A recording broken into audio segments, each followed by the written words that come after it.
let's say sitting back then, did you have like a delta notional value where you go like, if I'm too fast at this, I'm really going to move the market? Sort of like this, a trade size in your mind where like this will have impact. And I know it's different for a game, a GameStop or whatever. So let's just talk about a general sort of broad market ETF. It's like, what would you classify as like a big order, or what was like that threshold to be like, all right, this is a big order. I got to kind of manage this a little different. Yeah, it's hard. Yeah, it's a hard one to answer that. It really depends on the ticker of the time, the day, the week, the month, Yeah. the hour. Is it, is my boss looking over my shoulder? Yeah, so really would depend on the exact scenario. A lot of times we would do a trade and like, all right, the whole market's expecting us to hedge right now. Yeah. Yeah. Let's not. Let's wait. Right. Let's do Right. something else. Let's go to lunch and come back, and then we'll worry about it.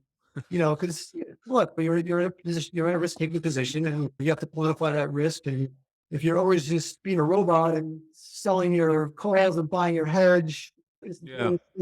at the market, like you're probably gonna have negative expected value coming out of those trades.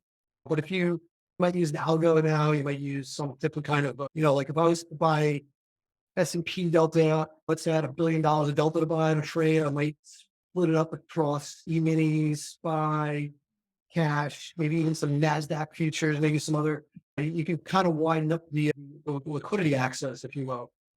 So a That's lot what of I it's would, just sort of trying to disguise what you're doing and mitigate the impact when you have that risk, and you don't want other people to know what you are doing, yeah. which is a game most of us retail people don't, have to worry about. And I can't help but think about your comment there about, hey, everyone's expecting this to hedge around the JP Morgan collar trade, which I'm sure you're aware of, that, everybody talks about, ad nauseum.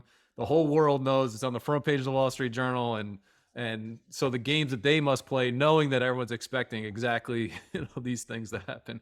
It's kind of interesting thought. Yeah. It can get, also can get scary for the one that's holding the risk at that time. You're like, all right, everyone knows I have this position on now. So